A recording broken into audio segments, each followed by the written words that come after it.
All right, folks. So in this episode, we're going to be talking to Jeff Miller. Jeff Miller owns Cool Beans Digital, an advertising agency, and he also helps agency owners grow and scale their business and get better results. And you guys know that I love talking to mad scientists, geeks, and nerds, and that's exactly what Jeff is for the agency space. There are a lot of gurus in the agency space, all that stuff, but there's no one like Jeff. Jeff is at the forefront of innovation when it comes to the agency space. He's always innovating. He's always strategizing, and you're going to notice that in this pod. But I just want to introduce our guest because we don't do that in the pod, and let you know that the camera quality kind of sucks in this pod, but it's going to get better down the line. But aside from that, like, you got to tune in. If you're an agency owner, this is probably going to be the best podcast episode you listen to this year, and it's going to get you prepared for 2023. So tune on in, and let me know how you like it. So let me know in the comments how you like it, whatnot. If you hate it, just let me know. It sucks, But you're gonna love this one. I want to thank Jeff again for hopping on because I'm sure he's a busy guy. But what's dropped here is crazy stuff. So tune on in. Peace. Cool. Yeah. One of the reasons I want to hop on was so I've been following you for ages. Appreciate it. And one of the things I'm like very, very, it's something that you do very differently, and I'm kind of envious because I want to do it myself. Mm-hmm. Which is what's it called? Experimenting publicly. No one has the balls to do it, right? Yeah. But it's fun, Yep. And I kind of look at you as like a nerd. You know what I'm saying? That's what the glasses are for. Yeah. Yeah. So you can get into that in a second. So so I want to kind of get started with your story. Like you started in the agency world in 2017. Yep. Okay, cool. And prior to that, you were doing a six-figure job, Intel? So I worked at Intel, and I was a 3-month intern at Intel, and I just finished my first year at WashU getting my MBA. I applied for a job at Intel. They're like, all right, let's try it. And I was like, oh my God, you had no idea that I got rejected from every other job that I wanted to, but okay, fine. They didn't even know that. Let's go. And they were like, you start on Monday. So I flew from St. Louis to Portland, like with 3 days notice. Mm-hmm. And I worked there for 3 months, and it turns out that I didn't leave for 18, and I just kept extending again and again and again and again. And after a while, I got a tap saying like, yo, Jeff, like, you can't keep doing this. Like, you were supposed to leave like 3 months ago. Like what's happening? And I was like, what? How do you get a job for 3 months? Like, how does that? What? No, it's like a normal internship of like, hey, come on. Okay. Like, but like an MBA was it rotational paid? program. It was paid. Yeah, Okay. yeah, it was paid. Okay. And it was like a normal MBA internship program, like Lean Six Sigma operations team, like normal stuff like that. And after 3 months, like I think I finagled a way to like, let's keep extending this project. Let's find the next thing. Yeah. And I think somebody somewhere like ignored some type of box that was like, Jeff is only here for 3 months type of thing. I think they were like, all right, let's just keep extending him. And then 3 months turned into 6, turned into 9, turned into 12. And after the 12-month, I was like, why don't you just keep me, man? Like, what am I going to do? Like, it's the middle of summer. Why not? They're like, okay. And then 3 months turned into 18. And this is the phase in my life where I was like, I refused to acknowledge that I wasn't good at stuff. And I would schedule meetings with these like senior vice presidents halfway around the country and take the jet. And they're like, well, jet? As an intern? They're like, well, if you got a meeting with that guy, you get on the jet. I was like, all right. So you go and you book a flight. Yeah. You drive up, and it's this little like private airport. Yeah. And you walk in and you go like, hey, my name is Jeff. Like, here's the idea. Like, all right, come on board. You just walk right onto the plane, sit wherever you want. And it's me and like 15, maybe 20 other people. And we fly from Portland, Oregon to San Francisco Bay Area. And then you just go to headquarters, take your meetings, and that's it type of thing. And it got to a point where the people I was working with down there didn't know that I actually worked in Portland. I was down there so often type of thing. And I would read these like Harvard business case studies and Stanford case studies. And I would just learn the languaging that senior vice presidents were using and their jokes and their references, and realizing how different they were than like the people that I was hanging out with. Like when they make a joke, it's in reference to a project they had or a study they made or the Wall Street Journal headline that they discovered in their undergrad or in grad school, or like they all had that common theme. Yeah. And I just started reading those case studies on the plane and having conversations. And sure enough, like there's that CFO at Intel. I know it was him because I saw him on Bloomberg type of thing. And then you get invited to play poker, and all of a sudden you're playing poker at the CFO's house. Wow. And you're like, all right, I'll be there. You know, it's $200 a ticket. Let's do it. Fundraising charity, blah, blah, blah. And you got to find a flight. You got to schedule some fake meetings and get on that plane from Portland down to San Francisco Bay Area. Yeah. And just kind of pretend that everything is cool, fine, and perfect. And, you know, you're jamming out with people that are doing like $1 million a month and just like, no big deal. Like, it's fine. Mhm. And one of like the original co-founders of Intel was there just hanging out, like the whole board, the whole C-suite, like everyone that you see on Bloomberg. And Yeah. it was just like hanging out with them normal. And one of them now works as like the head of Google Cloud or something like that. Another one got poached to work at I forget who. And I don't think they are still the leadership team at Intel. I think that was 2 CEOs ago. But I realized pretty quickly there, like the language that you use and the words that you use establishes a connection to your salary when you get paid. Like if you use, and this is going to sound horrible, but language that is identified in a poor person's market or a poor man's market, that's where you will exist. And it'll be very, very difficult to break out of that. But if you use words and language of a rich person's market, it's just easier to stick around that way. And as such is the same with advertising campaigns and how you talk with clients. And I'll chat with a lot of up and coming agency owners that are like, how come I'm only doing $500 a month deals? And I'll listen to their pitch, and the way that they talk puts them in a $500 a month bucket. Meanwhile, I'll pitch the same client and land a $5,000 deal, and everybody's like, what are you doing differently? I'm like, it's the same exact thing, man. Like, but the way you talk has a direct connection and correlation to the bucket that you're in. And it was the same way at Intel. You'd have the smartest engineers in the world, people that are doing like double PhDs in physics and computer science that would never, ever get a promotion because they are so completely obsessed about the tech. They forget about the people behind it or the people that it serves. Meanwhile, somebody like me that's got no background is just reading HBS studies and just chatting like it's no big deal, being in the same room with people doing $1 million a month. So it was interesting, like seeing that change, then going back to my MBA program, launching my agency and seeing the world of difference. So yeah. So for me, it's so I've never seen you talk about language in specific, in at least whenever I've seen your videos and stuff. How like, so I agree with you in the language part of things, where your language kind of allows you to connect with different people at different levels, right? So people that went to Yale or Harvard are talking in a complete different manner compared to like the local business owner on the corner of the street. But then there's also this idea of like, if you talk at like a 5th grader's level, you'll be able to connect with everyone. There's this thing that people say. So which one kind of is it? So that's one of the reasons I haven't like publicly talked about this in depth and in detail, because they will use this skill incorrectly and come back to me and go like, oh my God, Jeff, like you said, and I'm like, Jesus fucking Christ, right? So yeah, there is an element of having to toe the line and deeply understand who you're talking to. And so when you'll talk or when you'll see, I don't want to say Elon Musk. I hate that dude now. Too overrated. Yeah, it's just too much. So when you see like a Jeff Bezos or a Warren Buffett, or any of like those titans of industry, like the way Warren Buffett talks in his annual reports is very colloquial.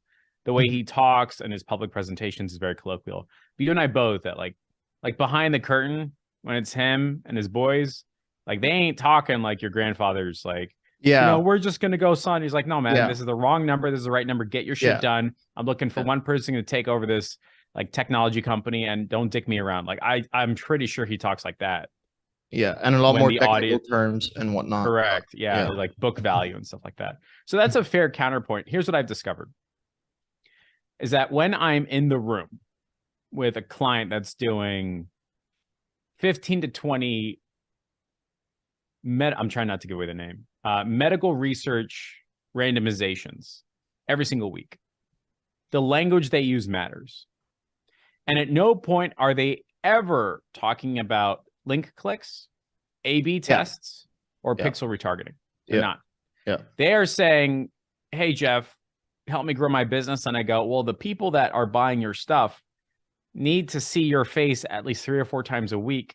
And we have strategies and actionable, executable stuff that my team has been doing for years that can make sure that the people who are paying you money remember you long after your salesperson leaves the room.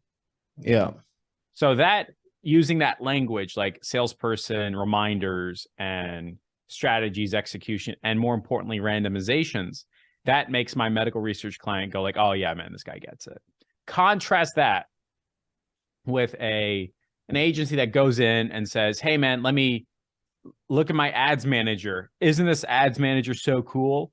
Look at all the automations that I built. This is like so exciting. Let's run a lot of split tests. Your pixel isn't firing. One language will put you in a agency bro bucket. Another language will put you at equal level, if not higher than your client.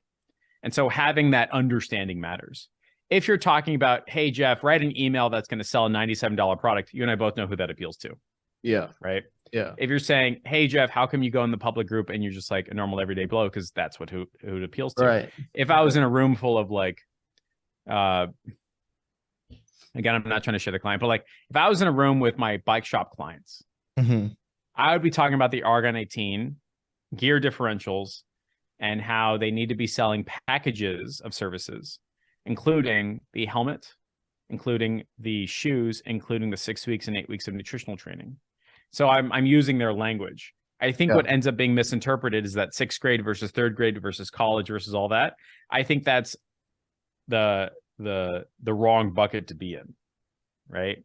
Like you need to talk how your dream clients talk and how your target client talks. I think your video just broke. Yeah. And talk about how like your target client talks, not necessarily sixth grade or third grade or second grade. But what's interesting is now that you bring that up, you can see the bucket that you might be in, right? Yeah. You can see you might be in the en masse bucket that doesn't appeal to the 5K, 10K, 30K, 50K clients.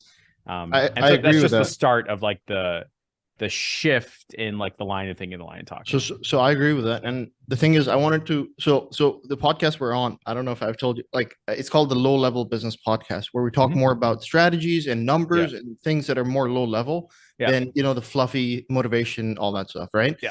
So this is great stuff. And I wanted to dive more into strategies, but because we're on this point and on this topic, I agree with you on what you're saying. I know that, the conversations that are being that people are having at a higher level where if I'm VaynerMedia and I'm going to Coca-Cola and talking to them, they're not talking about pixels, right?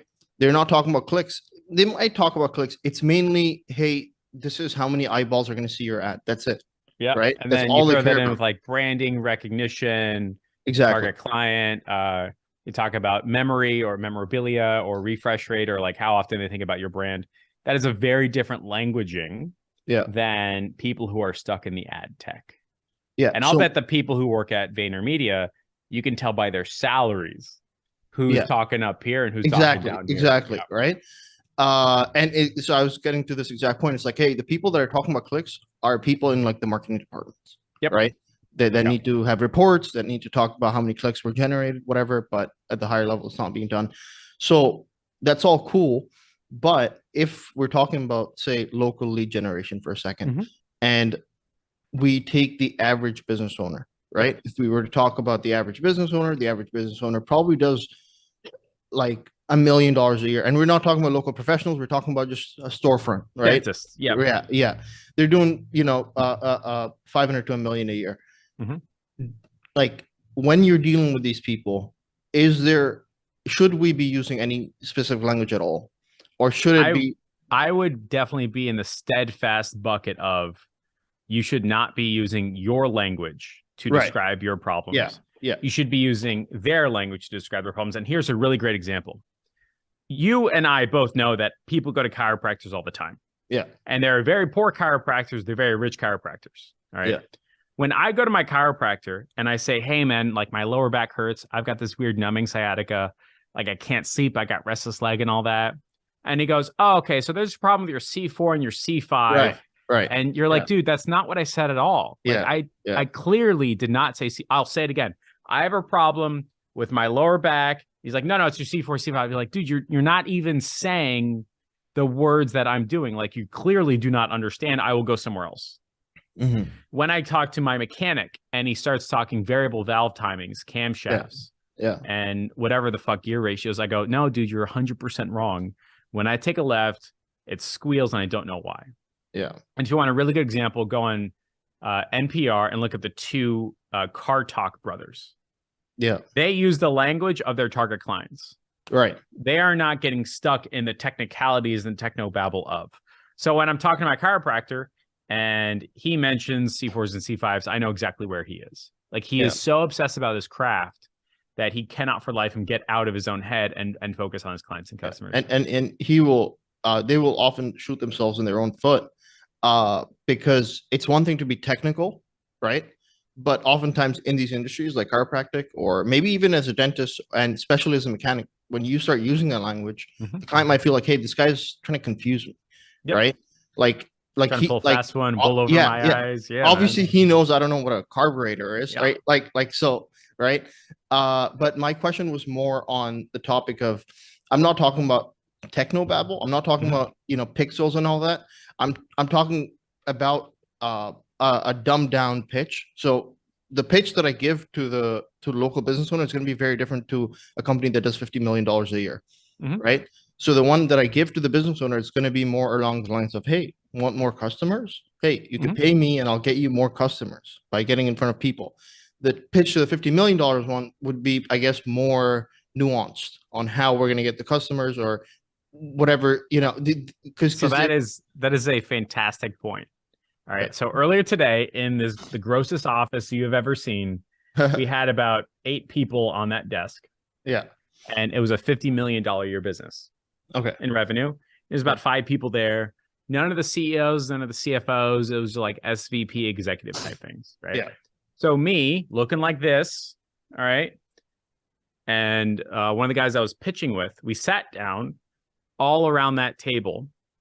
And I have a very specific way of establishing what I call tribal language, which is how people talk about the problems. And I'll tell you what, for everybody watching, if you can talk about their problems using the way that they talk, they will immediately have an understanding of what you're trying to do immediately. That will change depending upon someone's education, experience, status, blah, blah, blah. But you got to understand how they're talking. You got to match that and then bring it up. And so what I do on every single pitch or every single conversation is I start off with what I call an onboarding form, which is different than what we call an onboarding form. Right. My onboarding forms are like 15 to 18 questions that do not ask what their name, phone number, email, and address is. It asks questions like, so how many leads did you generate in the past 30 days? And how many of those turned into real life customers? And they answer it. I go, is this like a feeling, or is this like you got like real numbers on it? And they answer it. I go, okay. And how many of those over the next 180 days upgrade and come back and buy more stuff?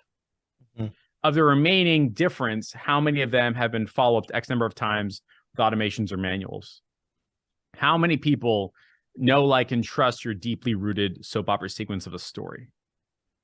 And then we start asking like those questions that are kind of like off the wall, but once you realize like this stuff really deeply matters quickly.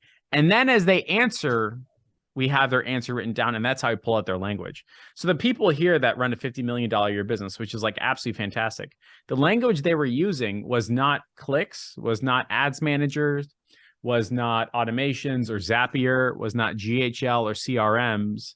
It was, hey man, I have no idea what I don't know. Like the questions that you're asking seem like we should have access to this. And I guess somebody in my company does, but if it's not me, then it doesn't exist, right? So what ends up happening from there is I say, all right, I definitely understand the problem here. Let me ask you this. If we solve this, how would your business transform? Like, what would it matter? Like, so what if you understood this? Like, what are you going to action on it? It's like, well, if we did that, we could better allocate budget to people like you. How much are we talking here? Like, are we talking like an allocation, like you're going to spend $1 million a month on ads? $500,000? It's like, we'll probably spend $350,000 a month on ads. I go, cool. All right. Who are you trying to target? Who are your decision makers? Who are your policy makers? You know, are we talking like the suppliers so that you get first dibs, or your customers? Because those are very, very different processes, right? Doing that, we end up creating like a very unique plan to solve their problems. But you're 100% right, which is like, what if you're using the wrong language and you don't know? What if their bottom language is their top language, or vice versa? Yeah. And the running theory that I always have is that we come in with these like self beliefs or self perspectives reinforced by our experiences that are very, very different than our clients. And when you think about like that dentist, right, who's like, man, I don't know, man. Like, I feel like I've made it, but I haven't. Again, like an agency owner, like, yeah, my business is working. We got people coming all the time and buying my stuff, but holy shit, man, when did $1 million not make any money at all? I go, Right. yeah, it sucks nowadays. And they go, so what are you going to do for me? I go, well, let me ask you a series of questions and we'll figure that out. And then I go through the onboarding form. And then I discovered the biggest problem with this dentist is the fact that he's advertising to teeth whitenings, cleanings, and root canals. And he has to have such a high impact, high intensity sales process to get an ROI on his ads that his staff is burning out and he hates it. I go, yeah, your staff is burning out and you hate it. He goes, yes, that's what he just said. I'm just reflecting it back to him. Right. And so now our marketing program is like, look, you can keep advertising your teeth whitenings all you want, trying to upsell that sucker. But if it was me in your shoes, I'd only be advertising my expensive stuff. And that's what we'll do for you in a marketing program. So like you are correct in how do you know the difference? 6th grade versus 3rd grade, but what abouts and like VaynerMedia versus like the local business owner. But having like an onboarding form will establish language really, really quickly and establish how they talk and what's meaningful to them. And now your pitch matches whatever the hell they're talking about really, really fast. It's kind of like the Scantron answer key. Like you'll get that first before you take the test type of thing. So that's what we do. And I think that's why like our clients stick around longer. Like we've had 2 $5,000 to $6,600 a month clients, depending upon 18, 19 months now in a row. Yeah. And they're quietly paying their bill. They're not like more difficult clients. They're like, thanks, Jeff. See you later. Goodbye. That's it. Like that internet meme. Yeah. And it was really interesting, like building that out. Now, as we rebuild our agency, we're going to be building out specifically for those types of clients. Interesting. And the, you know, that like the $500 a month client tends to be like more work than the $5,000 a month client. Yeah. I think it's true, but I'm not 100% sure because I've been paying a lot of 497s and I haven't been bitching a lot. You know what I mean? Right. So I don't know if it's 100% correct, but part of me is like, it's got to be correct. I think it depends on the service you're providing. I had a similar thing where I had, when I first started out, my first clients were chiropractors, 2 offices of chiropractic. And by the way, at that point, chiropractors were very, it was a very competitive niche. I just happened to cold email someone who I got as a client, and then they referred me to another client. By the time I landed them, like I remember I sent a cold email out in November. Chiropractor hops on a call with me, says, hey, my current marketing person is leaving for whatever reason, and can you run ads for me the same way she did? I'm like, yeah, we can. In fact, we'll do it better, whatever. But they're like, hey, when we're gonna get started in January. So I hop off the call. I'm like, okay, well, that was a bust. Like, they're not turning into clients, right? Because what's the difference between now and January? So the point is, and I try to get them started earlier as well, like objection handling, all that. But it was in that month that I niched down to real estate, right? And then turns out in January, they reached out to me. They're like, hey, I'm ready to get started. So now I'm committed to a niche, but I take them on as clients and they stay on for 3 years. Right now, I actually end up firing them. And I just got a text last month saying, hey, can we hop back on or whatever? The reason why I fired them is because Facebook keeps changing their algorithms and stuff. And I don't want to keep going back in and trying to fix their ads. So I was like, you know what? So let's use that as an example to establish like language and all this stuff, right? So stereotypically, when I hear that story, it's like, can I get you more patients or 5 to 7 more leads or customers or shows or something like that? And they'll play with the quantity and then the type of patient, right? I'll get you 30 more patient opportunities or 50 more phone calls, like trying to like break through the noise, right? But here's what I found in my limited time working with chiropractors, and I'm in my chiropractors emails and I'm on the receiving end of like a lot of pitches, right? Every day it's like part of my fun activity, like, no, that's a good pitch. Yes, no, right? And there's the funny part is like, there's even people in my group that end up pitching my clients and I get to like listen in and I go, hey man, this Jeff, they go, fuck, and then they just hang up the phone, right? So I remember being on the receiving end of Dr. Cohen's cold email pitches. And it would just be those 2 variables. And nobody ever nailed the type of customer that they wanted. Nobody ever said, that's it right there. And when you think of all the types of customers that a chiropractor wants, there's like people want adjustment, $27 adjustment, $97 adjustment, $197 adjustment, friends, families, firefighters, all that stuff. But what do chiropractors actually want? Like what type of what type of patient really moves their needle? What makes them go like, ah, that's what I really want? It's like Do you know? posture correction or something. So that's Posture. another example of like, Yeah. right? So that's still down here. Like, what is it? 2749. No, posture correction. Posture correction. As far as the chiropractors I worked with, they said those are the best clients because they are, they spend the most amount of money over a certain period of time. Beautiful, right? Yeah. So that's a Yeah. whole different conversation about Yeah. markets and submarkets. Like Yeah. we will be exposed to like out of 1 million people buckets, Yeah. and then we'll like, oh, mine works better, like all that stuff, right? Yeah. Well, we Yeah. all see a slice of the elephant, right? Yeah. And I'll tell you that every time I've run customer research, they don't want posture, they don't want adjustments, they don't want subluxations, they don't want massages, they want acupuncture, they don't want the CBD, whatever the fuck. They want none of that. They only want one type of patient, which is a referral from an attorney for a personal injury case. That's it. Nothing else. Nothing else. Right? Yeah. And no one could think of that unless you did your research. Like unless you talked with your clients and you had that onboarding process, and they're like, so what type of customer is like really moves their needle? And they fucking told me. I was like, great, we're only going to use that for outbound client getting. Hey, chiropractors, can I help you get more personal injury clients? Right. Or more accurately, by the way, they actually don't want those. They want to meet the referral people. So like, hey, chiropractors, can I introduce you to 5 to 10 lawyers in your area that may want to send you personal injury referrals? Very yes.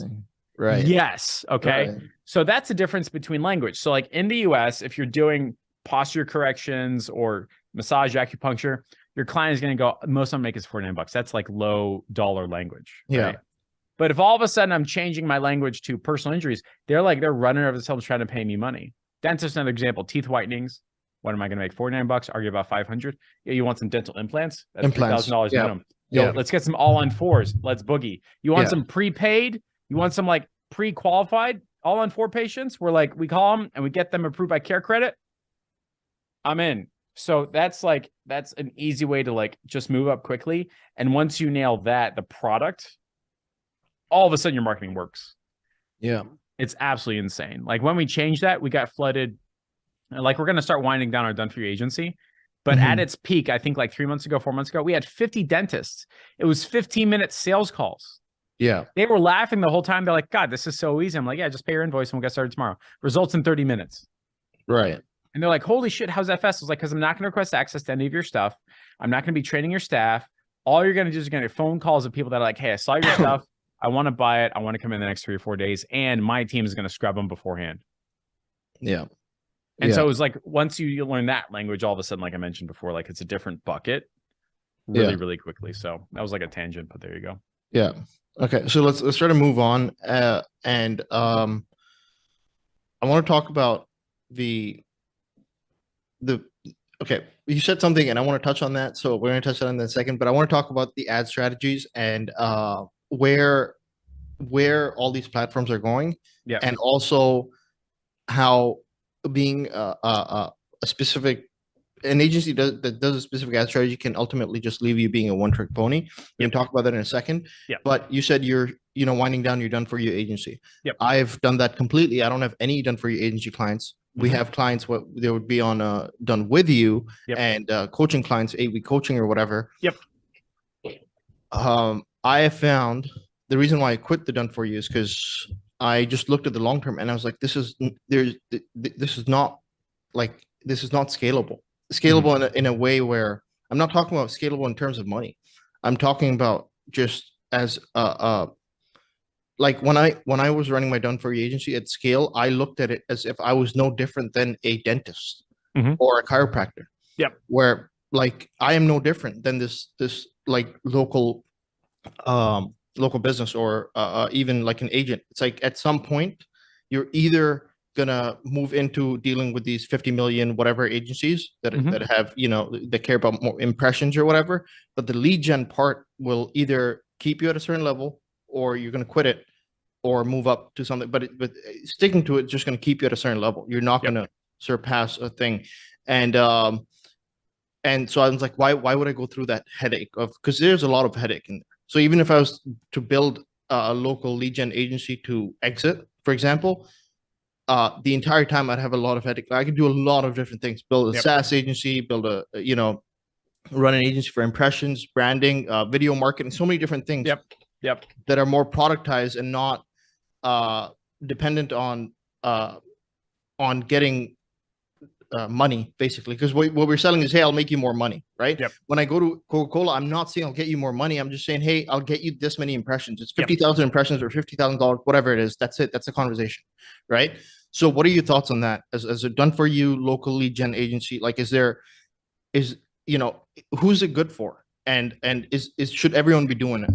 So this is probably like my fourth iteration of my agency. I think I'm in like my PhD years, like freshman, sophomore, junior, senior, right? Yeah. And the first version of my agency, it was me and a virtual assistant, and we capped out at $40,000 a month. Mm-hmm. And I was working a lot, but making $500,000 a year at 90% margin, and it's just you, is like, hot damn, man, I figured out that code. Like, I was making more money than senior vice presidents at Intel who worked there for 15 years. Yeah. Like, absolutely insane. 100%. And yeah, I could travel a lot, but you and I both know that's a lie. Like, digital. Yeah, that's a big lie. That's a lie, but fine, whatever. Yeah, I could travel. Okay, fine, right. I could, but I'm not gonna, right. Yeah. And so the next version of my agency, we capped out, I think it was like $130,000 a month. I was like, all right, this is cool. We got clients charging $3,500 a month. We got account manager, we got media buyer team and all that. And I actually felt less excited about the 130 than I did the 40. Yeah. Like, I 40 is startup. Yeah. Yeah. I enjoyed that phase a lot more than the 130. Yeah. And with this version, I was like, all right, so what if it was just me and I took all the good stuff from the 40, all the good stuff from the 130, like what would happen? And I said, I think I'm going to figure out a way to remove sales calls, because that was the most expensive part. It wasn't advertising to get a client. The most expensive part was spending 90 minutes on the phone, having to pay 20%, plus the cost of getting them on the phone, plus like all these gray list costs, like active campaign, that stuff stacks up. Yeah. And then the gotta follow up, that stacks up, and all the text message stacks up. It's like, what if I could remove the sales call? And so what we ended up doing was removing sales calls, and actually signed clients happier and better because of it. Because of the videos, like after signing up? We didn't even need videos. It was a 15-minute phone only, audio only call. And the way we did it was, we did not have a BizOp offer down here, right? Which is like, hey, dentist, what if we added $50,000? Like, no, that's attracting down here, right? I spent a lot of R&D time trying to figure out the product development time, trying to figure out, and like, what the hell is supposed to be to appeal to these people. And I remember walking around the park, just absolutely losing my shit, getting so many gray hairs of like, how the hell am I going to get these people on the phone? Because there's an argument that they're not on Facebook, not on TikTok, but I know that they are. Like, it's a billion people. Like, everybody knows, right? Yeah. Like, and even if they're not, that's not a good enough excuse, because all you really need is just one 8 location guy, and they can copy and paste the whole process, right? Right. So I'm trying to figure out, what ad do I put in front of this person that only attracts them and actually repels this person? Mm-hmm. And I remember talking to dentists at an in-person conference, and I said, what the hell do you want? And they said, I don't want to sit on a 90-minute sales call. I want to know the price up front. I want to know what you're going to do for me. And I want to be able to make the decision fast. I go, fucking beautiful, man. You got it. Right? You fucking got it. Let's go. I'll do whatever you want. Because the people at the conference, those are the people that are dream clients. Those are the people that told me exactly what, which is a lot different than the secondhand research of what other people have done down here trying to sell me, type of thing. Yeah. So I start running ads just like that. I go, hey, my name is Jeff. If you're a dentist and you are these types of dentists, not just a dentist, but specifically doing these things, here's what I'm going to do for you. I'm going to do XYZ 1, 2, and 3 ABC. This is how much I charge, or this number. If you're interested, call me. Schedule a 15-minute call. And then they called, and then they bought. And it was the easiest sales call I've ever been on. And I'm coming from a BizOp world of like, could we add $50,000 a month, blah, blah, blah. And now I'm all of a sudden in this world, which is, this is what I do and this is how much I charge. And they've already agreed to hit the 3 major products, or 3 major Ps of a sales conversation. The first one is the product. What are you going to do for me? The second is the price. How much does it cost? And the third is the person. So do I like you? Do I trust you? Do I know you, type of thing, right? And so we knocked 2 out of those 3 out of the park with the ad. And then it was a 15-minute call. And I was like, look, man, don't put 90 minutes on the calendar. It's going to be 15 minutes. Like, we're going to know if we want to do this in less than that. And the more time you spend with me is less time you're spending with that guy. And he's going to pay you 50 grand. Don't, no, man. Like, and I don't want to build a program where I got to build everybody on board. No, we're going to keep this low price. So it's an easy yes. And I go, all right, cool. And they were closing and paying me money while he was stuck in traffic. give me the credit card number. Right. Right. Some of them would FaceTime me as they're walking around the park, and they go, all right, so what is this? SYZ 1, 2, and 3. They're like, there's no demo. I'm like, you don't need a demo, man. They're like, yeah, we know what the hell this is. Okay. Yeah. So very quickly, just by changing my ad, I went from here to here. Yeah. What was the price point on that product? Anywhere between $750 a month and $1,500 a month. And we were profitable at it. Not from like the client getting side, but I mean like as like the whole customer journey. We didn't lose money. Yeah. Yeah. Like we didn't lose money to get them in. Like, no, like I know it costs $300 to get them in. They would stick around for X amount of time. They'd buy more stuff. It's fucking perfect. Right. And they were happy the whole way. And I didn't have all the extra costs of like, you know, like the idea of bycatch, like when you run ads and the wrong type of person signs up, that's bycatch. Yeah. I didn't have sales costs of 20%. I didn't have all these people in the maybe call me later type, we'll talk in 3 months type of stuff, which actually costs money and time. I didn't have them leave and come back and like shop elsewhere. Nothing like that. Like none of the gray costs and added costs of running an agency didn't exist. Yeah. So literally my agency was 20, maybe 30, 40% more profitable than everybody else at the same price point. And instead of just being more profitable, I lowered my price point so that it was just easy yes for everybody. And there were some dentists that were like, hey man, I've already got 3 agencies working for me, but fuck it, let's go. And then they say like, so what access do you need? I was like, none. We already have our own assets, man. Right. We'll just send you we'll send you the people. So listen, we have 15 minutes left here. Do you have more time at all? Yeah, man, we can jam out. We're good. Okay, yeah. Cool. So I do as well. Okay. So this is very interesting. And for the people watching, how important is it to get your mind right in terms of price? Because look, you're offering a 750, you're offering a 1500. There are people out there like, oh yeah, I'm going to charge 5 clients $2,500 a month. I'm going to make 12K a month. So like, can you talk more about that? Yeah, that marketing math and that line of thinking is not wrong, but it's down the wrong path. Because you're going in and saying my motivation is money. And I don't know about you, but I've never paid someone when their motivation was money ever.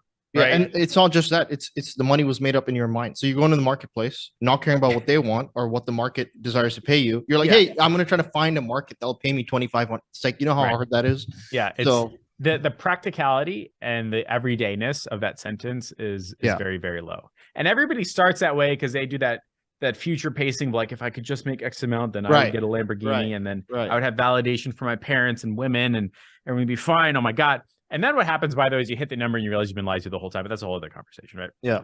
So this whole thing of like, oh, I just have to go find somebody who's going to pay me $50,000 a month. You're not wrong, but you call the guy, like, what are you going to do? You going to talk to him? Oh, well, I will advertise. And then the conversation is, I should be willing to spend at least the first month's contract to get the client. Right. So now you got to spend, let's just say your number is $50,000. You got to spend 50 G's before you actually begin to, you're really going to last. You can do that. You can spend $1,200 a day every day for 30 days, hoping, begging, and praying. And then you got to do the sales pitch. And then it's like a whole risk reversal. It's the wrong journey, right? Yeah. You're in the wrong direction. Yeah. Oftentimes people don't even consider the LTV on that client. Hey, if I just get a $2,500 a month client, you don't even know how long they're going to last. Right. You're going to work so hard to get that client just for them to hop off the next month. Right. Right. And then, by the way, since you're optimizing for the dollars, you have a very, very strong sales pitch. Yeah. Right? You're trying to like value exceeds price, which I just fucking shot a TikTok about. I was like, that's an incorrect line of thinking, right? Yeah. So instead of going down that path, which has a huge burnout rate, is not going to work. And it's not like it's a long-term thing. It's not even like a medium or short-term. It's like it's a fly-by-night type of thing. Yeah. Which then makes this path so much better. Everybody goes down this path is like laughing their ass off. They're like, yeah, man, call the agency. It's fine. Go see you in 2 weeks. Yeah. Right.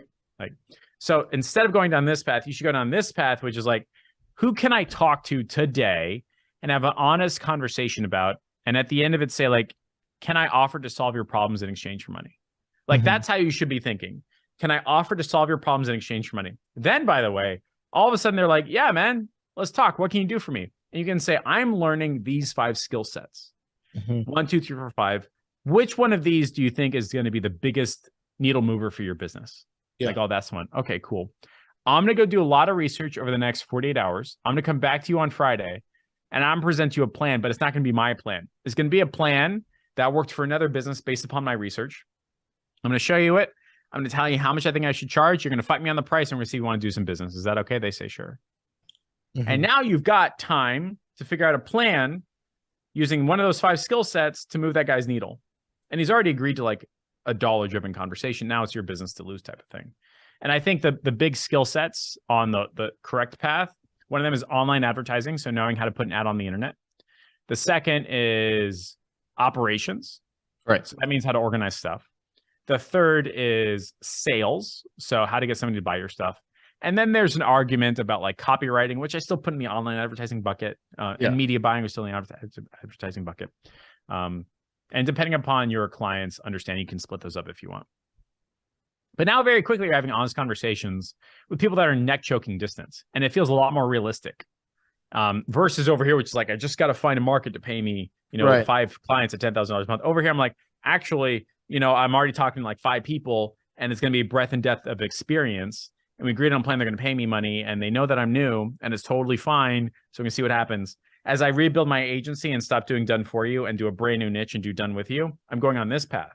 So I'm having 2 or 3 conversations a week with people that know that I've never done their ads before, that I have no background experience in their business. I'm not an expert in their industry, and I'm wanting to try this out, which is totally experimental. And they're going to give me a budget, and they're going to say yes. Mm-hmm. And then in 3 days, we're going to have a conversation like, here's the plan. Did you want to pay for it? So this is a lot more practical and applicable.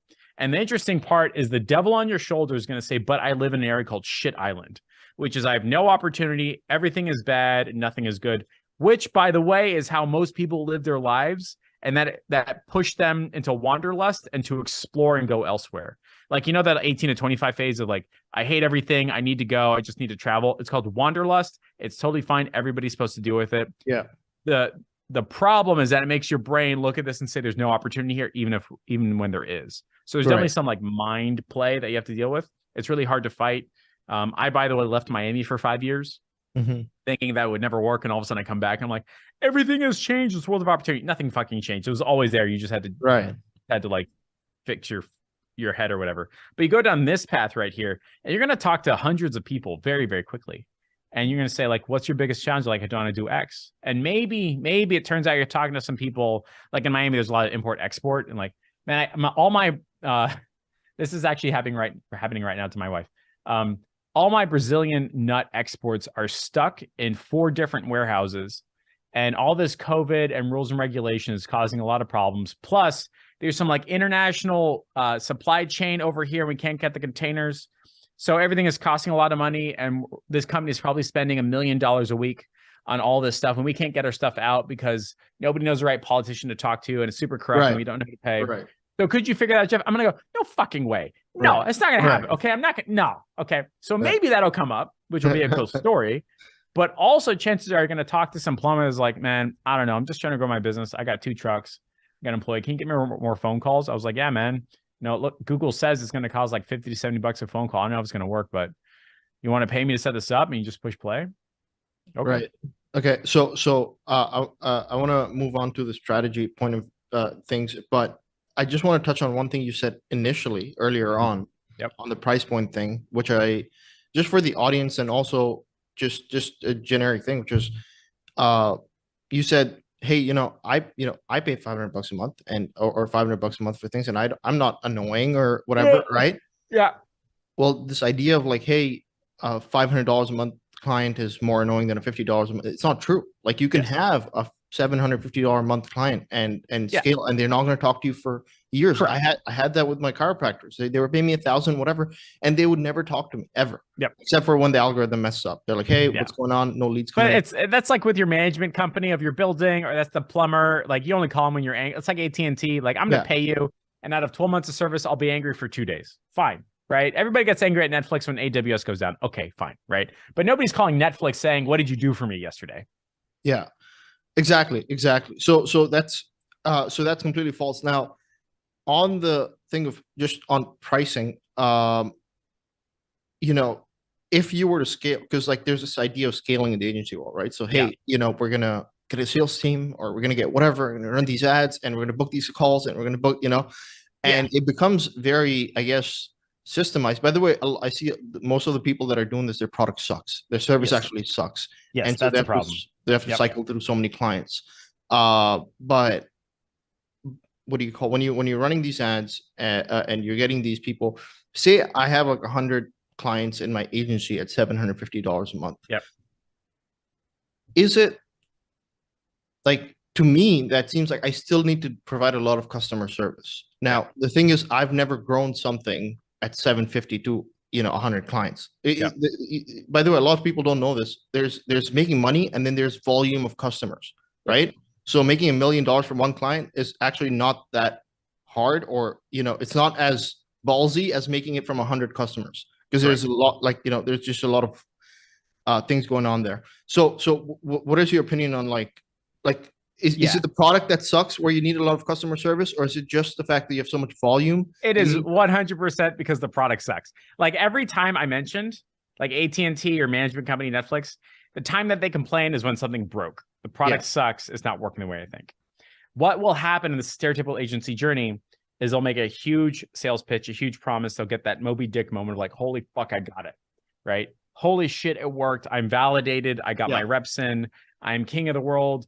And there's this like weird thing about money that everybody has. Like, I told you I could do it. And they're optimizing for the sale, right? Instead of optimizing for a good product. And so what ends up happening is like, if you sign up for Netflix and Netflix didn't work, you'd complain and cancel the next day. That's what happens. You call AT&T and the phone line sucks and the DSL sucks. You're like, all right, well, you know what? Like, screw this T1 line. I'm just going to go with the land broadband. Like, it's because it sucks or there's something is bad. The usual counterpoint now I'm in this bucket is like, it's not the leads, man. It's your business. Okay, fine. It's still not fucking working. Okay. Yeah. Like when Amazon says UPS's fault, guess what? I still don't have my shit. Yeah, exactly. Right?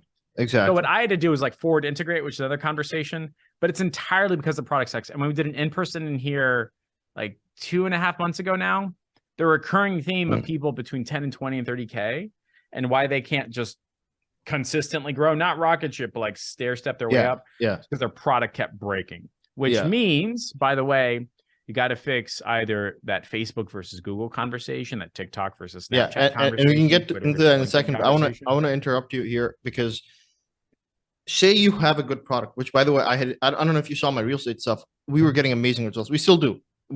I don't see anyone getting the results we did. The product that we have is not marketable at all. Okay, as far as scalability goes, the product that we have is done with you over 12 months. We're gonna give you coaching.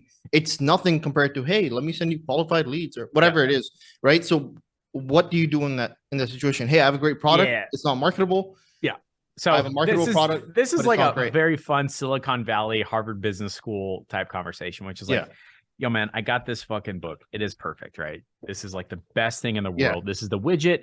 This is the product. Whether it's the wires or the pen or anything like that, like whatever you can imagine in your head, let's just say that's the product.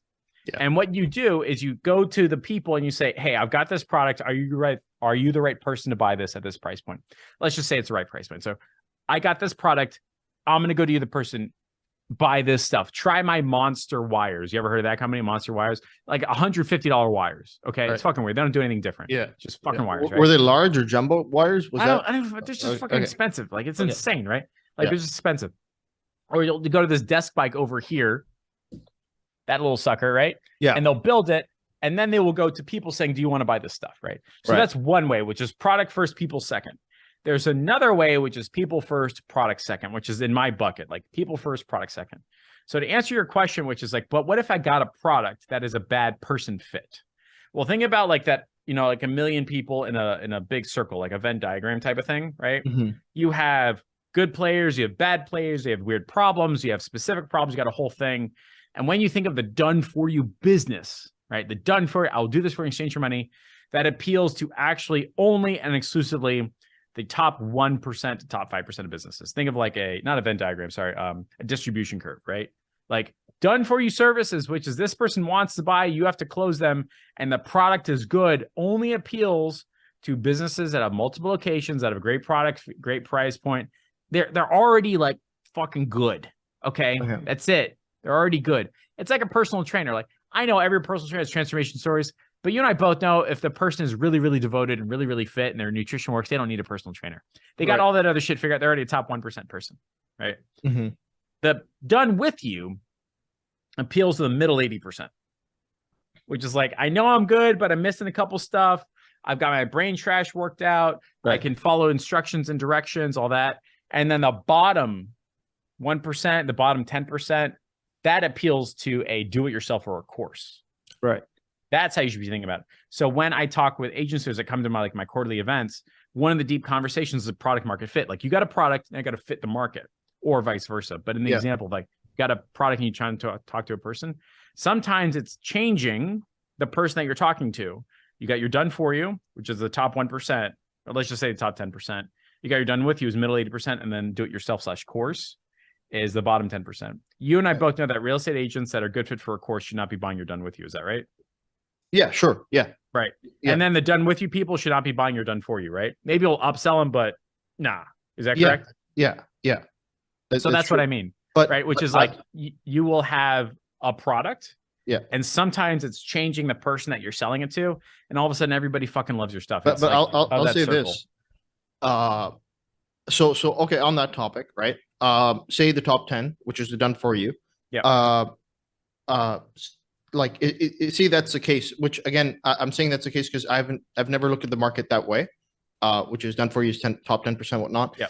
Does that not also mean, well, there's two things. Number one, that means that everyone in the marketplace, like 90% of the marketplace, unqualified for done for you services, right? Correct. Yes. And number two, that most people selling to the marketplaces, done for you services, are selling to the wrong people. Because look, correct. If I were to take my done for you stuff, and if I was to look at how many agents I sold on my done for you, whatever, based on those stats and based on those things, it means that most of the people I sold to were the wrong target market. Correct. Right. So, but where does that conversation move, like as far as marketability and as far as product goes? Yep. Because that's where, all right. So think about it like this. So we did the done for you dentists, right? Yeah. We charged $750, $1,500. Everybody was happy, all that. The dentist that it actually worked for, that had like, holy shit, this is awesome. I'm getting 5 to 7, maybe 18x return on investment. They had a good price. 4 locations, probably. They had 4 locations plus. Yeah. They were open on the weekends. Yeah. Didn't take off lunch, right? Opened so that people who had a job could show up in the morning, get a quote, and go back to work, right? They had their shit lined up. The done for yous that didn't work are like, actually, I only work from like 10 to 4, and then we take lunch off in the middle, and I'm only open Monday through Thursday. Suck my dick. Jesus fucking Christ. You want this shit to fail? Like, what the fuck is wrong with you? So that's how I would talk to them, and then like blah, blah, blah, right? Yeah. But the ones that worked had all this shit lined up correctly. If I was talking to the guy that was like, we're only open 4 days a week and I take lunch off, I was like, all right, well, I hear you loud and clear. It sounds like you're actually a better fit for a done with you, where we'll show you how to do this on a Sunday afternoon. You can take care of all of your online marketing, all of your advertising. We'll give you the Canva templates. We'll give you the scripts. You can even train your staff with their Google Doc. It's 8 weeks long. It's X dollars. And I want you to train you to do your own marketing. They graduate from the 8 weeks, and now I'm on the phone. It's like, hey, we're super happy for you. Everything seems kosher. Let me ask you this. Did you want to keep running your own marketing, or did you want to focus on all the leads coming in?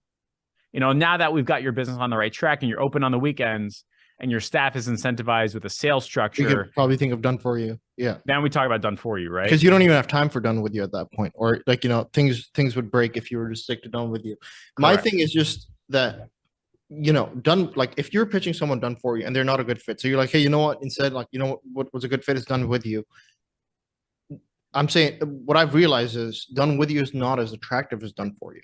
Correct. You know what I mean? So if I'm going to the marketplace and I'm like, hey, I'm going to do done for you, I'm going to get a lot more people than marketing a done with you. Yeah. Right. So picking the right market and selling the right product to the right person is fine. Like, I understand where you're coming from, but at what point do you go like, for example, if I have a done with you product, right, and it gets amazing results, but it's not marketable. Now, there's a conversation that says, hey, if your product's not marketable, you should sell a front-end product or something that gets them into the thing, and then that's more marketable, and then you sell them on the back end. Like a course, right? Yeah.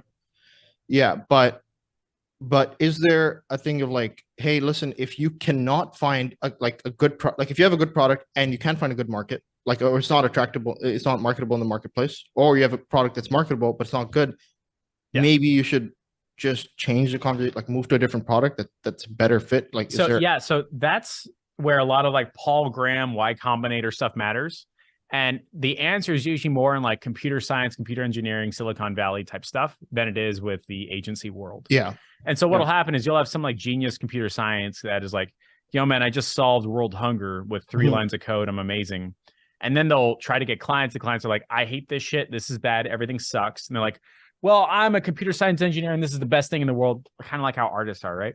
Yeah. And like, it's your fault. I'm amazing, very Silicon Valley style. And then they'll go to the next person, next person, next person, next person. And after a while, you go like, man, like maybe, you know, if 10 people say you smell like shit, it's clearly you. Yeah. Right. Yeah. So like you get to a point, Jordan's laughing at that, right? Like you get to a point, like you get so much feedback, and like clearly I'm the problem. All right. Mhm. Maybe I need to change my product, need to change what I'm doing, how I'm doing. And the agency version of that is sometimes changing your bullet points, your headlines, changing how you talk to people, changing your language. Sometimes that's changing the industry. Sometimes that's changing the product. And as an example, let's just say one day I'm like, Jeff, you know what? Screw it. I'm going to do all on 4 dental implants. It's going to be great. Fine. Perfect. Everybody's going to love it. I built an amazing program. I got CRM, the automations. I got the ads. I got the scripts. I got the follow-up. I even include, hey, man, call these people for a 10% discount. I got the lab that'll ship that shit in 24 hours. They'll even take 210 net 30 instead of asking cash up front. Like, this is fucking amazing. You're going to love it. We even have the job titles and responsibilities for everybody on the team. Holy crap. And then before and after the testimonies, it's a beautiful product, right? Mhm. And go to market. And like 50 people are like, no, man, I hate you. I hate this. This is everything I don't want. I'm going to change my product, which doesn't mean change your industry. Yeah. Instead, I'm going to say, how about we teach you how to get prepaid teeth whitening leads using this machine where it's like $30 and you put it in and then you sit down and you got the thing in the mouth and you take a picture Yeah. and then you do that. And they're like, yeah, I want that. Okay, cool. So what we did is we changed our product inside of our industry. So instead of jumping ship to a different niche, we kept the context, kept the person, changed the product.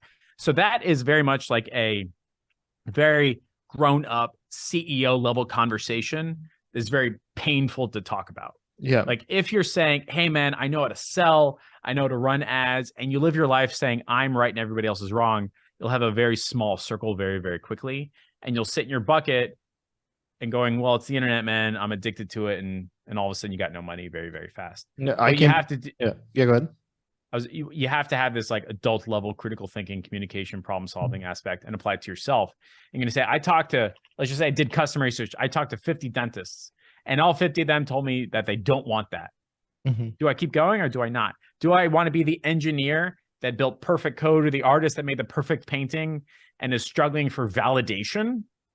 Or do I just want to go to people? Remember, change the product, change the person, product back and forth. Or do I just want to go to people and say, what do you want? So you have to like have that deep, meaningful understanding, which is very, very difficult. And it takes years to figure it out. And it's often it interpreted takes money as well. It takes money, it takes time, and more importantly, it takes emotions. Yeah. It takes a break of social status. And it's So- taken me a long time, by the way, to say like, no, I'm ending my done for you. Like I'm breaking my business. I'm killing it so I can build something better. Like that's a whole character death. Yeah. Like Same that here. sucks, right? Yeah. And when you think of like the hero's journey, the hero dies at one point and Yeah. has to be rebuilt, right? And Yeah. it sucks and it's hard, but nobody really enjoys that conversation because it's not a Stripe screenshot and you can't Yeah. market about it, right? Yeah.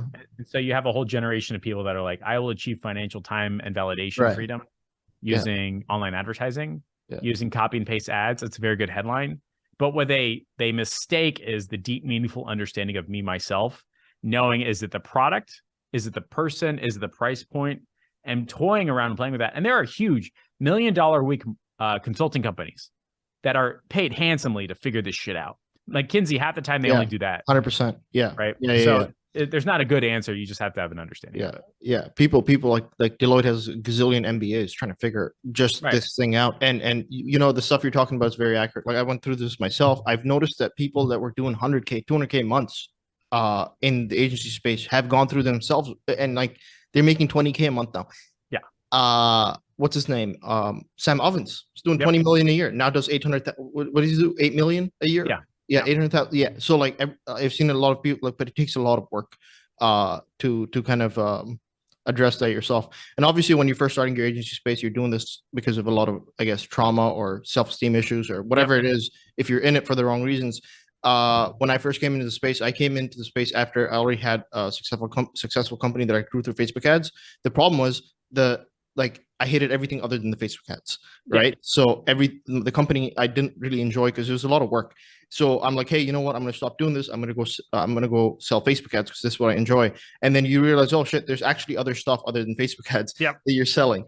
But I just want to address this point. It was like when I was first coming in, I knew Facebook ads really well. Like I did really well with Facebook ads.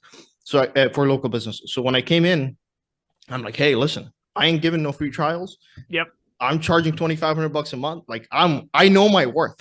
You know what I'm Yep. saying? And I got shat on. You know what I'm saying? Yep. Like it doesn't. It does. Yeah. Yeah. You got to know what the market's what the market wants. So let's. This is a very interesting conversation. I wish we could have it for a long time, but I want to move to strategies. One thing I've started to realize is, whether it's Facebook, Google, whatever, when you're offering one service, Yeah. And I then the think- rug gets pulled out from underneath you. Yeah. no, but it's not just the algorithms changing or anything like that. It's more,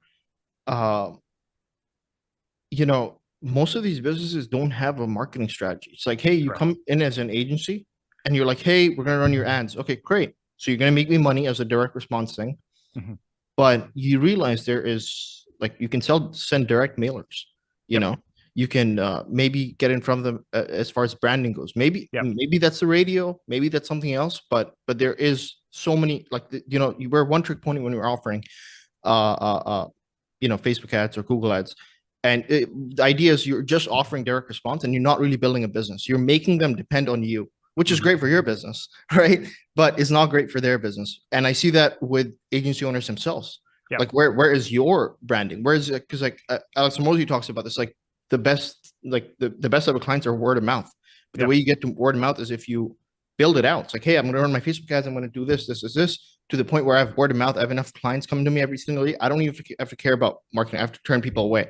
So what do you think about that? Like, is this something we should be solving? Is there opportunity here? Or should we just look at what we're doing and just I offer the Facebook remember ads? I remember being convinced that there are these people at Facebook that are working for Facebook and targeting people like me, shutting down their pages and their ad accounts. And then somehow they get a DM saying, yo, if you want your stuff back, pay this amount and then your stuff will come back on. I was convinced of it. Yeah. And I didn't have any concrete evidence until it happened to me. No way. Yeah. And then I had to pay a guy $4,000. And then 15 minutes later, it was like he turned the lights back on. What? Just kink. On your ad account or is it a page? Page, ad account, everything. What? Yeah. So I had No way. access to my personal page, personal profile, but no access to my business manager. And all the ads were off and everything was banned. Wow. Yeah. And I was like, damn, it's like, it's true. Fucking true. It happens, right? And that made me really rethink the steadiness of the supplier I built my business on. And instead of using the word platform, I'm going to say the word supplier. And there's these running theories in MBA programs of like, if you're buying all your screws from one person, they're sourcing them from the same place in the same mine, and the mine goes under, you got 3 weeks until you run out of screws. Yeah, That basically like due diligence of your vendors is what you're saying. Yeah. So like having a diversified pool of suppliers will decrease the amount of risk you have in your business. Yeah. So I was like, fuck, man, MBA is always right. God damn it. So I ended up diversifying my pool of suppliers, which is TikTok and Instagram and Facebook and YouTube. There's a counterpoint of like, you can grow to $1 million a year with just like one. Yeah. And I was like, you're right. Okay, fine. And the one turns off. Now what? Like, Yeah. well, do It's another one. like It's the the same longevity shit. of things Right. that matters. Yeah. Right. So there's a counterpoint. There's an argument. I do think it comes in stages. But I will tell you that if you are a TikTok influencer and your entire audience is on TikTok, and then all of a sudden TikTok bans you for whatever reason, that's it. You're gone. Your million followers are gone. What you need to be doing is collecting that information, argument about text or email or blah, blah, blah. Yeah. But for us, I found that if we ran the same ad on TikTok and Facebook, we got the same results. So now we got two suppliers, right? And then I said, all right, so let's just run some type of ads on AdWords and pay a guy to set it up. And we'll pay, $200 per phone call versus Facebook $60 a phone call, but at least we got a backup, right? And then it's like, okay, well, let's do a YouTube video. And I know it's the same company, but okay, Instagram as well. So we have different places to pick or buy our screws from. That has smoothed a lot of things out. I thought that would introduce complexity. It did not, because we did not allow complexity to come in. We're only bidding on 3 or 4 or 5 keywords, and that's it. It's the same ad for everybody on YouTube. It's the same reels for everybody. It's the same ad. It's the same process. So the opportunity for complexity to come in was dramatically reduced, which is usually the counterpoint. But you're 100% right of like one day you wake up and you're like, damn, man, who moved my cheese? All this shit is different now. And that's going to happen. It'll probably happen once every 18 months, every 24 months, like something dramatically changes. If you're doing an email agency and your whole thing is like copywriting and all that, you know, one day I think as your DMARC records disappear and you're like, oh shit, you know, our canned spam, oh my God, what happened, right? Like that'll happen. You have to figure out a solution. If you're doing text message response and Twilio comes in and says, yo, man, you got to re-verify and they don't, you need a solution for that type of thing. So it's not so much a diversification as much as is a risk reduction. And so usually when people say diversification, they draw the circle and then they split and they're like, you only have 50% attention. Yeah.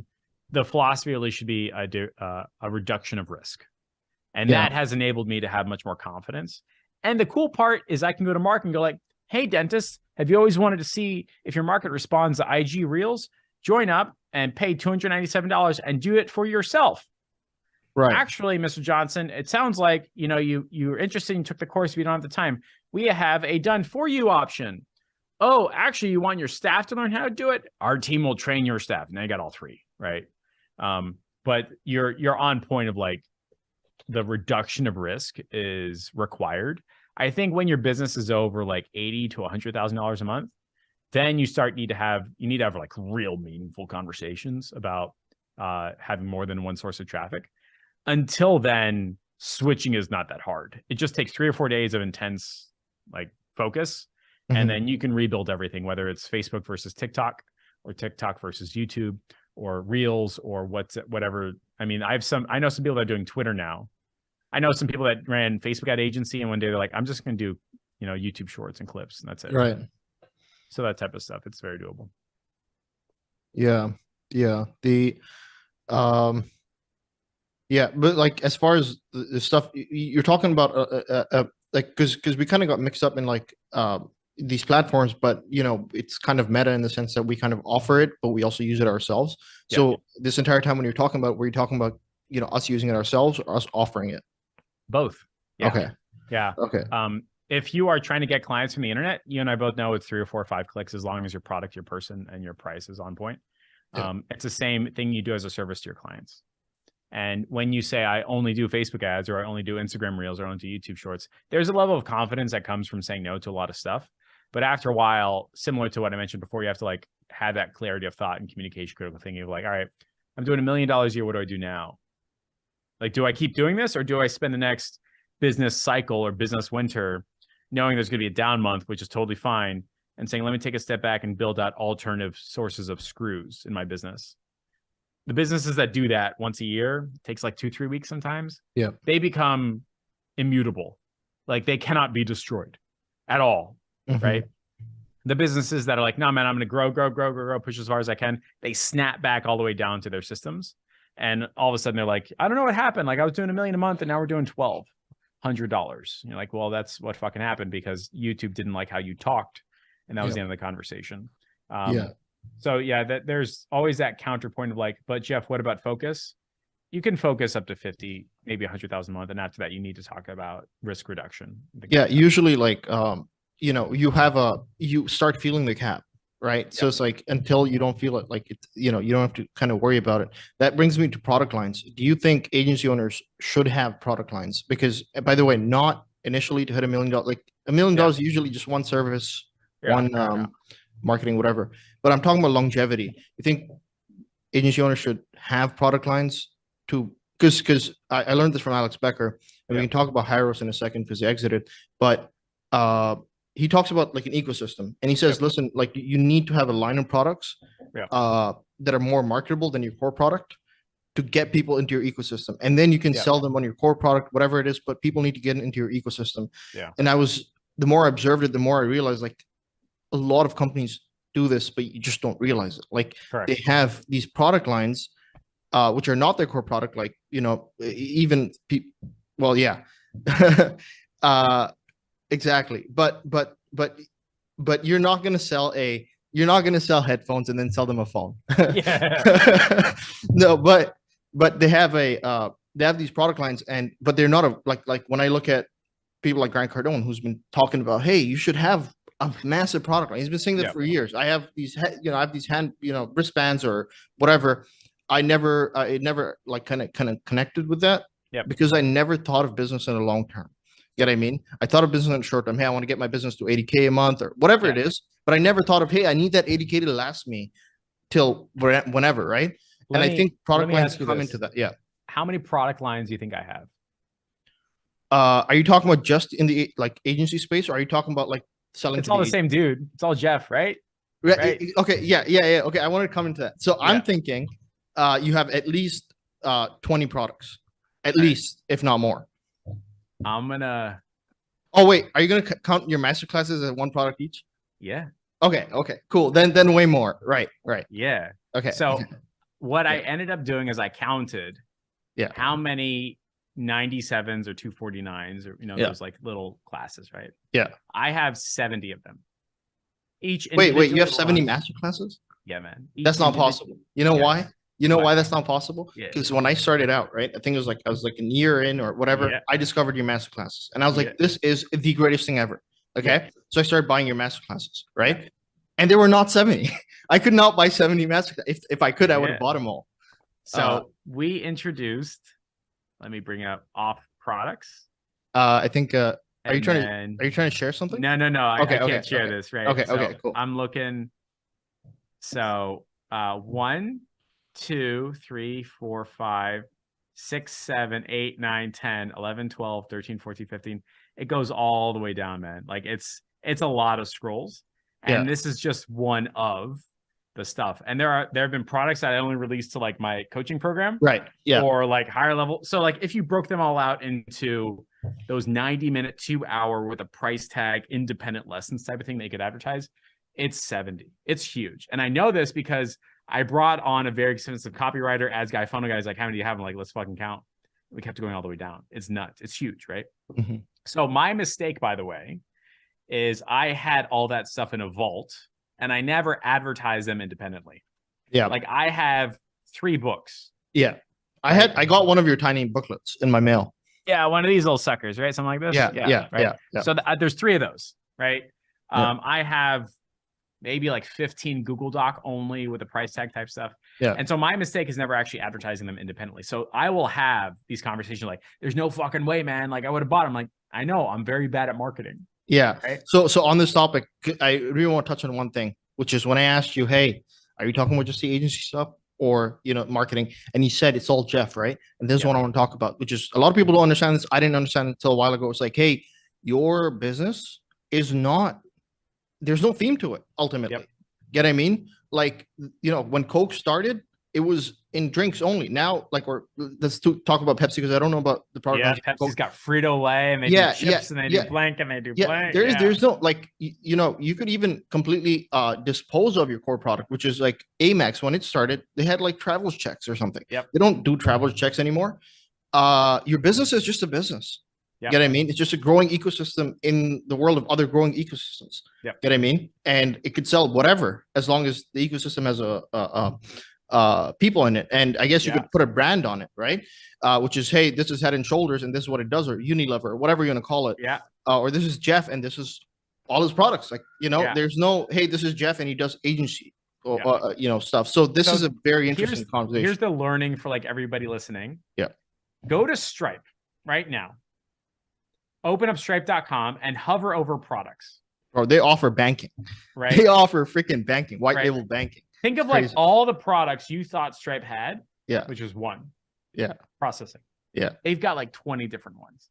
Yep. What ends up happening, just like Procter & Gamble, just like PepsiCo and Frito-Lay, just like Coca-Cola, is they go, yo, let's try this shit out. There's new market research. Let's see what the fuck happens. Yeah. And it grows or it dies. Yeah. Same exact stuff, right? Yeah. And HP does it. Shopify's got a bunch of different stuff. Instacart, Uber Eats has like 12 different products inside of the Uber app. It's fine, man. It's cool. But you end up having this like, it's all Uber, it's all Stripe, it's all Jeff type of approach, which is like, it's not going to be shitty. It's going to be fine. That's why like the brand matters, not my brand, but brands as a whole. Yeah. Like you're effectively saying, not like it's going to be quality. You're relieving reasons why people are not going to buy it. It's like, man, it's not going to be trash. It's going to be fine. Right. Yeah. So I think the idea of product is a clear beginning and a clear end and clear deliverable. It has to be a box, right? Mm-hmm. And you can have many different boxes. You can have, let's just say, PR services You can have copywriting services. You can content leverage services. Those boxes can have words and narratives that intertwine them. You can put them together and build a program. You can change how they are delivered from a done for you, done with you, do it yourself. You can change the timeline that people use. You can change how they learn it in person or online. It's really cool seeing that like it's a puzzle piece and you got to match them up type of thing. But products are like super awesome because it's a clear beginning, clear end versus like, how do you know Stripe you're done with Stripe? Like, is it today because you didn't process any payments or is it because your business ended? So like Stripe as like a product will never end. It's a brand, right? Right. It's always like, it's an ass fam is always going to exist. It's a brand, but the products are the ones that have the start, the clear start and the clear end, the clear deliverable. I have so many now that I hired help to figure it out and advertise them. We did that best deal on the internet Black Friday, Cyber Monday, like 170 people now have signed up. I'm like, oh, that's cool. And it just scrolls all the way down. Like, Yeah, it's I want really to awesome. talk about that because that's a very interesting offer. We did something similar. You might have noticed the Agency Pro Tools thing. Yep. But obviously, like I said, your masterclasses were I remember getting your TV masterclass. Yeah, it was JR. No, Yeah, it wasn't man. JR. It was Anthony. No, Anthony. What's his name? Anthony Mann with Paper Live Transfer. No. What's his name? What wasn't the TV thing the guy with the gym leads fast? Wasn't it him? That was Idris with the pandemic system. No, not Idris. The gym leads fast. The guy who sold his company, Anthony. Fuck, The guy who became buff and now does UFC, I think, or something MMA. There's so many. Dude, I don't remember. No, he was one of the first people that sold his agencies. I think it was Jim Leads Fast that his brand was. I think so. And Yeah. But I guess you did it with JR, and there was one person that was actually doing it really well. But that masterclass blew my mind. I mean, that in itself could just be an agency. It's like, hey, Yep. let me just help you get on TV, and it's not Yep. really that hard considering it's Right. free. Like, you So can just- here's what we did. Here's Yeah. like the bigger picture MBA thought process in Jeff's head type of thing. Yeah. What do people want? They want this thing. Okay, cool. We'll build this out. Of the three, done for you, done with you, do it yourself, which one are we appealing to? En masse, bottom tier language, 6th grade reading level, as many people as possible can purchase the do it yourself, right? So that's the combination and permutation of stuff.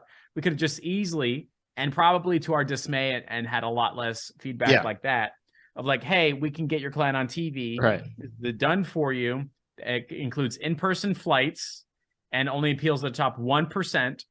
And it has a coaching program and all stuff attached to it. We could have done that, but we made the active decision to like peel en masse. Why? Because that was your dollar entry into my world, Mhm. right? And that's why products matter. That's how Rudy Mayer, who gets credit, he got me like that. It was 97, then it was 5K really fast.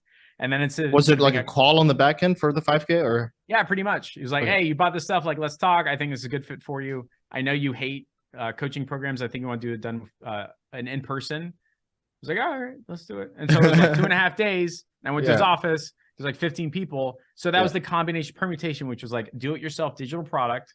And then remember the products, right? And that Yeah. was a how to run ads or something like that. And then he built a narrative and a wording around getting me to the next product. Yeah. And then a narrative and wording for the next product. So that's where I think a lot of us misstep. Like this ultra detailed obsession of what part of the elephant am I focusing on? And they very often need somebody who is that visionary or that customer focus of like, how can I craft words that appeal to the right person and craft a narrative journey across all of our different products and services? And that is a whole different fucking skill set, man. Whole different. Like these people do not get along with these people. And if Yeah. you're too techie, the salesperson hates you, and then the customer hates both of you. They're complete It's- different it's- buckets, basically. Yeah. It's a whole different narrative. It's not talked about because it's almost impossible to communicate. Like, how do I tell you, like, hey, man, you're going to have to do word good so people go from one product to another? Like, what the fuck do you say to that? Yeah. But So- there's also this idea of some people will never go to the other product. Yeah, Right. that's very They- true. The current product that you have might bring in one person from one product. That guy might not go to any other product, but you might come out with a product down the line or service down the line that this guy will now be sold to. But now he's in your ecosystem that you can email or whatever it is. And that changes a lot of things. For me, realizing that was very big. And I I think that a lot of people are stuck in identifying themselves as a certain person, As which a is product, yeah. yeah, which I'm is, the hey, Facebook ads guy. Yeah. exactly. Now my question to you on this, like, so you know how you said this is Jeff, right? Yeah. Do you think that like brands are going away, and what's more effective now is personal brands, I which think is I would choose the word people taking care of people instead of okay. the word personal brand. Like everybody's got my messenger. Everybody's Yeah. got my email, right? What am I going to do? Hide behind like we're a corporation now? It's not going to fucking happen, right? Yeah. And But on the topic of like just at a larger scale, you know, if I'm Cool Beans Digital, right, and I sell these products, is that more effective than I'm Grant Cardone and I sell these products? Grant Cardone's not reaching out to you in your inbox or anything like that. Correct. Yeah. Right.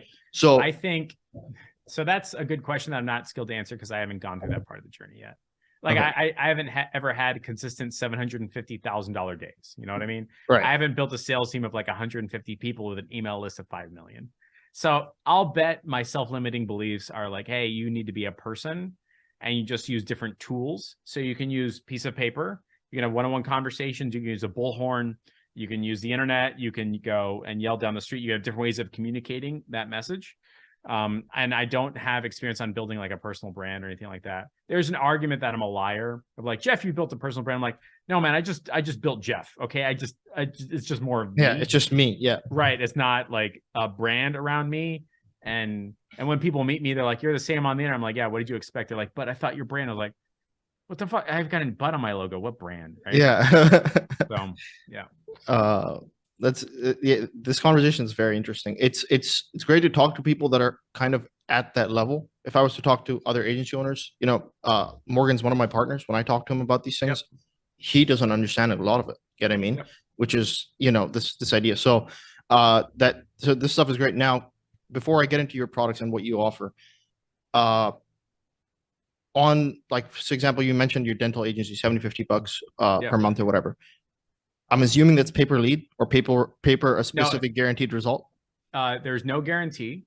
Okay. It is not a pay per, it's a flat rate. And the way they receive it is with a phone call. So they don't get a CRM, they don't get any text message, they don't get leads, they get a phone call.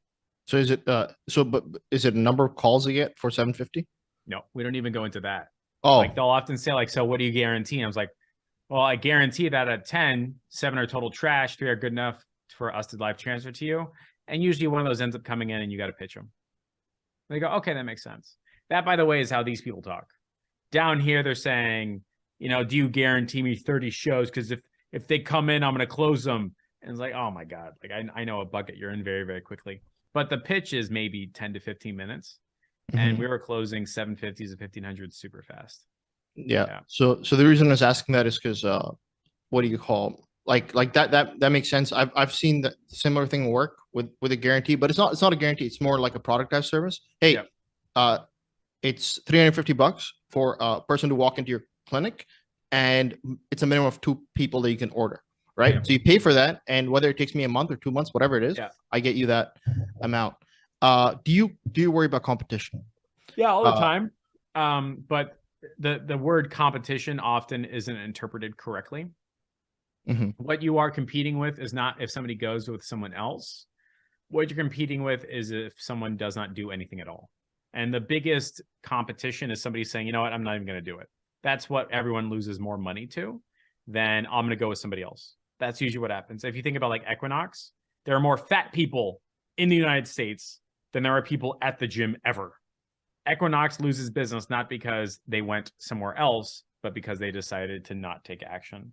So once I changed my line of thinking of like this weird friendly competition, like I know my competitors type of thing, gotta be nice, but also hate each other in business type of thing.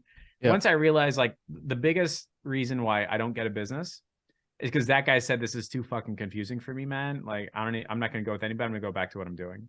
Right. And once I took that line of thinking, like we had clients coming on board with our services and the other guy's services. And that's how it's supposed to be kind of. Hey, listen, I'm going to go with this agency that's prospecting calls, this other agency that sell me, you know, they can get me eyeballs, whatever. Like there needs to be, it's not a one thing. It's like, you don't go with one agency. I was talking to another person that runs, do you know Capterra? Yeah, it sounds really familiar. Yeah. It's a massive website that advertises software. And I have a friend that works there in this, you know, as a in the sales thing, and he was telling me how he was getting objections of people signing up to something else, and it's the same conversation, which is you sign up to everything or everything that makes sense. My question is not on a competition in that sense. My thing is like, hey, you come out with a new offer, for example. Hey, I'm gonna get you this many personal injury referrals or whatever. Yeah.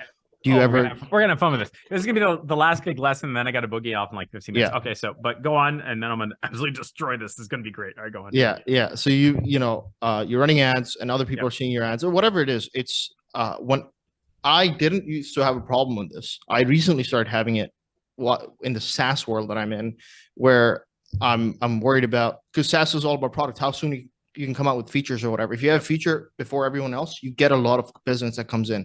Yep. And then you can get them to stay on. So I've been like, hey, how do I do this fast, and how do I not put the word out or give ideas to my competition on, because everyone has teams and building stuff. So it's the same thing in agency space. If you're running an offer, other people can copy it, whatever.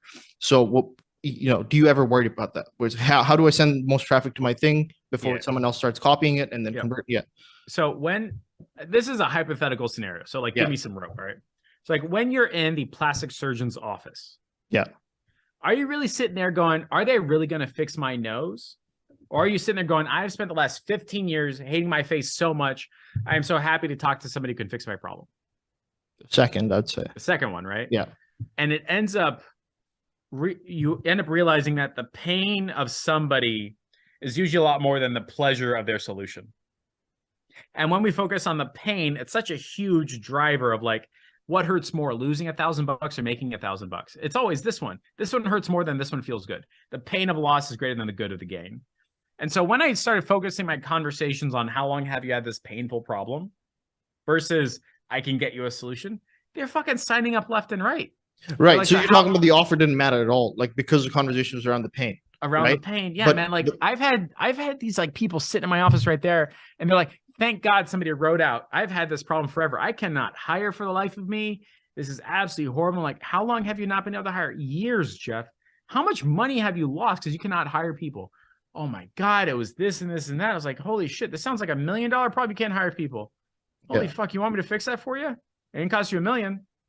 Yeah. And now we're comparing $1 million worth of pain to $5,000 a month of pleasure.